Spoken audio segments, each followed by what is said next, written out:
The crypto sell-off has intensified. Why? Well, one man, Jerome Powell, is responsible for all this bullshit, as usual. We're going to be discussing what's going on with the Jackson Hole meeting this week, what's going on with the charts, who the heck is selling all this Ethereum. We got a lot to get into, so let's go ahead and jump straight into it. So first and foremost, the mood, the vibe check right now. Papa Powell, cut the rates or I'll cut it off. I hope he cuts the rates. I don't want to cut it off. Anyway, Jackson Hole meeting is happening on Friday this week. It's an event that the markets pay a lot of attention to, and the markets always tend to react around. Crypto Expresso here sharing the Jackson Hole is a yearly gathering for central bankers. Since 2022, Jackson Hole has been a guaranteed volatility event for the S&P 500. Each year, we dip, then usually rebound. 2022, Powell went full hawk. S&P dropped 3% a day. 2023, still tough on inflation. Markets slipped after 2024. Even with a dovish tone, markets still dipped first. Pattern, Jackson Hole has a drop rally after. You can see here marked on the chart. Okay, so we are now in the holy crap, what is the Fed going to do on Friday? Dip, okay? Crypto's probably front-running to some extent what we're going to see in equities, which is often the case that we see happening here in markets. Of course, people are going to be looking at, well, what's Jerome's tone going to be? Because there's no Fed meeting this month or just the Jackson Hole talk, right? So the next Fed meeting is not until September, where we're expected to get a rate cut, but the percentages have gone from 100% rate cut to like 80-some% now on prediction markets. We'll see, of course, what happens in the end, but unfortunately, a surging PPI spooked markets. CPI was down, that's core consumer inflation, but PPI was the producer inflation numbers, which went up dramatically beyond expectations, although labor markets are weakening, so Jerome's now in between a rock and a hard place. Gammy Chan saying, with how much selling is happening here, Jackson Hole's reveal is probably going to be a big buy event, whether it's good or bad. Timing just changes a little in good versus bad case. Market is pricing and Powell asserting dominance over the whole, so any bit of submission is positive upside, and worst case simply meets expectations. I dig the vibe, man.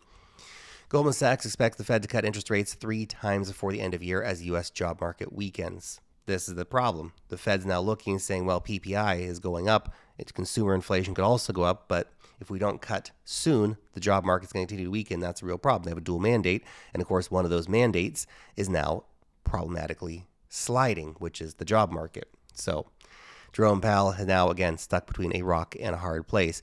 Prophetic BTC says the forecast cycle and have the turn tomorrow, which he posted yesterday, so that's today. Okay, he said it went in earlier now, but underwater. I have strong conviction that we will see a recovery for the rest of the week. Nice.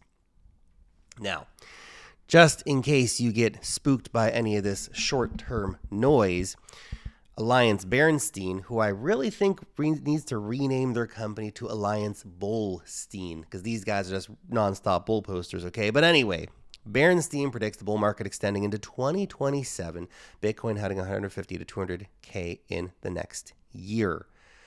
Oh boy, they've been listening to the videos, guys. They're on the extended cycle thesis. We're going to 2027. Holy crap.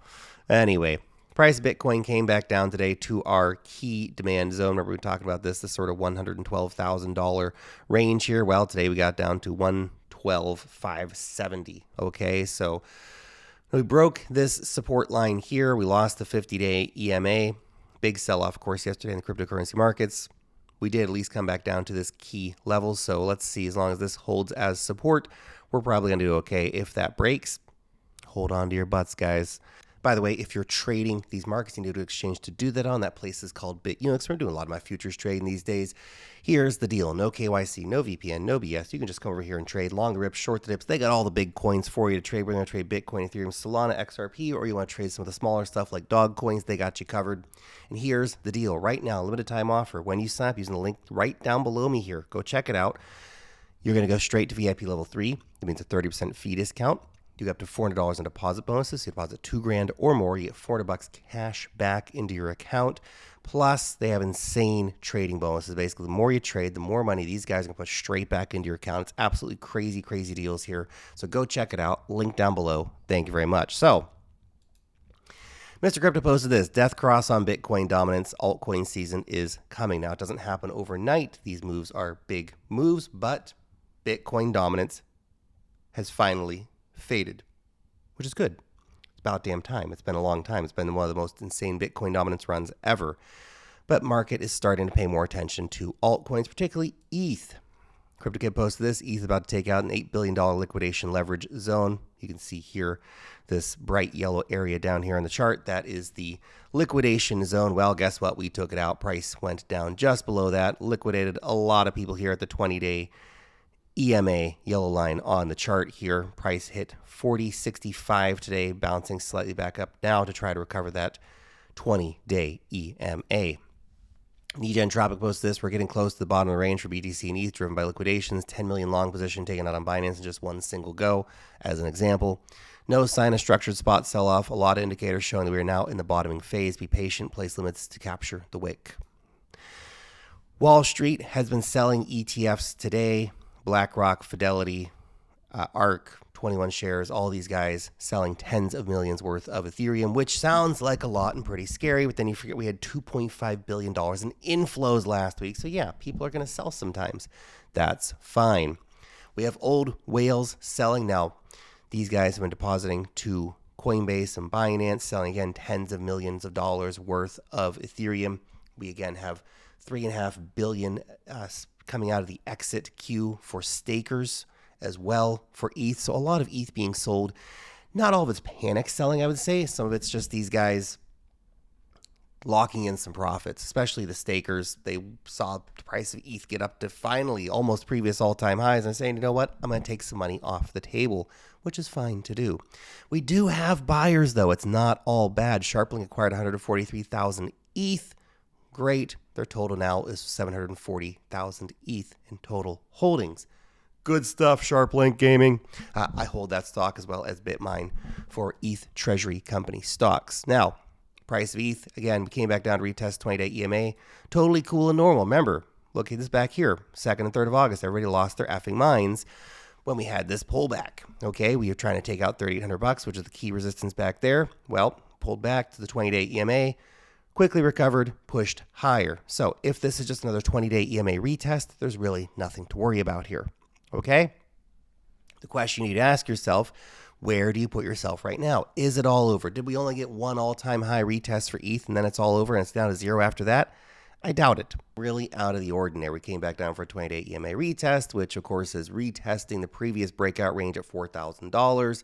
This is the range here that's of buying interest between $3,800 and $4,000 approximately, which is where we've just seen the price come back down to, okay? Now, you lose $3,800, that's more problematic, but any sort of bids here between the 20 and 50-day EMAs or in between this orange box are probably interesting spots here. And of course, I was warning about this the other day. I said, guys, don't long into the $4,800 resistance. Chances are we're going to get a pullback and potentially to this $4,000 level, which is exactly what's happened today, okay? There's always opportunities in the market. Don't let the FOMO take over and convince you to long into historic, major, epic resistance. Come on. Okay, anyway. Guys, real quick, I wanted to shout out the guys over at Wormhole. Now, I hold Wormhole tokens, but I want to let you guys know about this insane new airdrop that they're doing. So this is Wormhole Portal announcing Portal Earn program. So basically you bridge, you swap, you stake, you earn. Okay, you can join the waitlist today to start with 10,000 free points to get you in for the future airdrop. And the more you use it, the more you bridge, the more you swap, the more you stake, the more you're going to earn. Okay, so check it out. We all know that airdrops can be absolutely massive in crypto. So if you want to get into potentially the next big crypto airdrop, check it out. I'll leave a link down below in the description for you, okay? Okay, real quick Solana update. How my Solana bags have felt recently watching Ethereum go to the effing moon. The vibe is real, man. The vibe is real. Solana came back down to retest 50-day EMA. Totally cool and normal, by the way. Nothing out of the ordinary or crazy here, although I don't love that we did lose this shorter-term uptrend. But if we can see some positive price reaction here from the 50-day EMA, which so far we've got a green candle bouncing back up, but bouncing up back up to the 20-day EMA. So we have to see. If we retake the 20-day EMA, fantastic. Right, long time to go before today's candle finishes, but also a lot of news to go before today's candle finishes. But a bounce of the 50-day EMA would technically be a nice bullish sign here for us to see.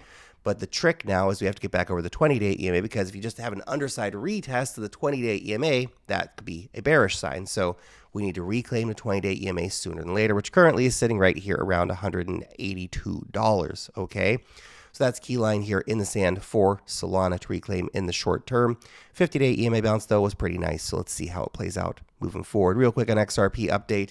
XRP not looking super hot at the moment. Lost the 20-day, lost the 50-day, lost the short-term uptrend potential that we were hoping we'd see form up here. Didn't actually happen. Didn't get a confirmation really on that support line or bottom orange line here.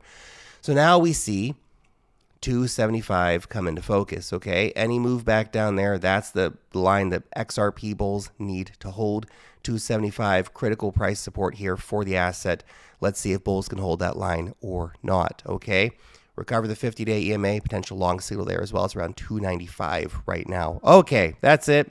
Thank you guys for watching. I appreciate your time, and I'll see you back in the next one. Peace.